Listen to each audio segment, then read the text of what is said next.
we're just going to calm y'all down now. I'm Catherine McConnell from Seattle, here with my colleagues who will introduce themselves, our cohort. How do we increase community engagement and advocacy?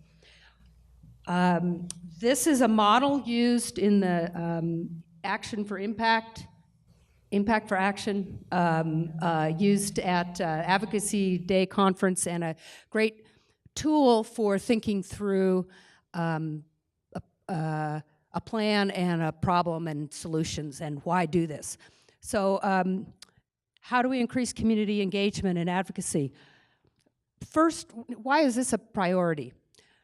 We spent a lot of time on this, wrote things down, covered them up, came back, and at the end came up with diverse community partnerships facilitate solutions. Our objective, the outcome we're looking for, stronger partnerships to meet diverse community needs, more successful mission delivery, and recognition as a community leader. So some of the success metrics that we put into place was more placements with longer retention, better alignment with community needs, number of meaningful partnerships, and increased mission awareness. Two of the reasons that this idea could get stuck would be the buy-in, whether it's an internal buy-in within your own organization or an external buy-in with other organizations within your community, and the fear of loss of control. And that was Jessica, and Jessica's from Oklahoma. Hi, I'm Heather Alexander. I'm from Spokane, Washington, and our Goodwill Industries of the Inland Northwest.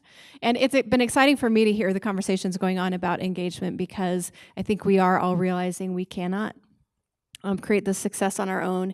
And for me, being out engaging with businesses in our community, the one frustration that I hear is they get tired of seeing government agencies and nonprofit agencies trying to create solutions by themselves and duplicating services. So we talked about, we couldn't just, go par for the course and choose 3 organizations to engage. We had to choose like 1,200.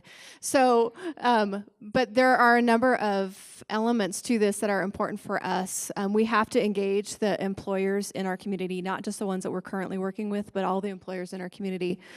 Neighbors, government at all levels, our funders, our participants themselves have to be engaged in community advocacy and being part of this process.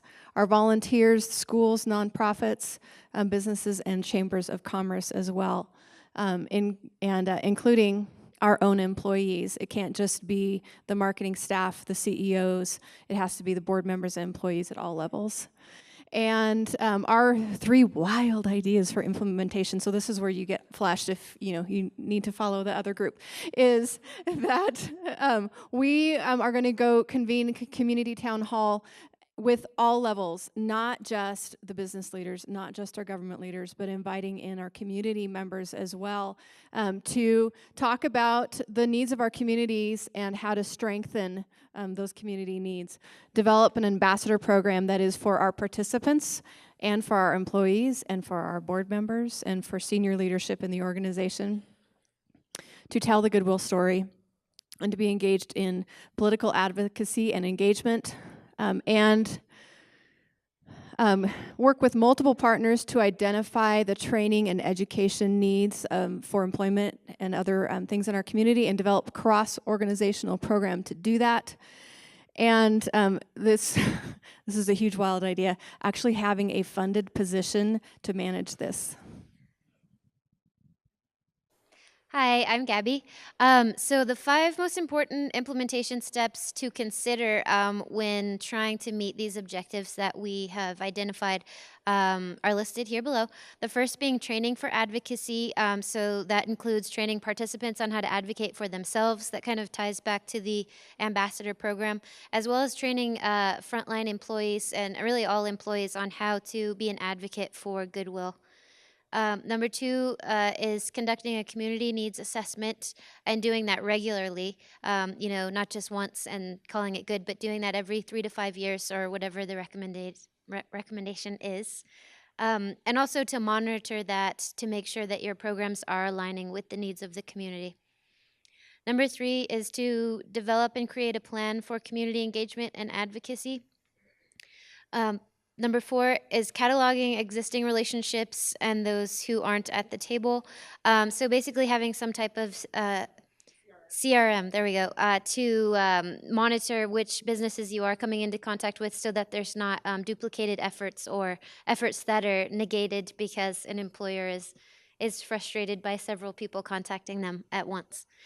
Last is engage senior leadership and board with the plan. So, of course, making sure your senior level leadership is on board with the plan.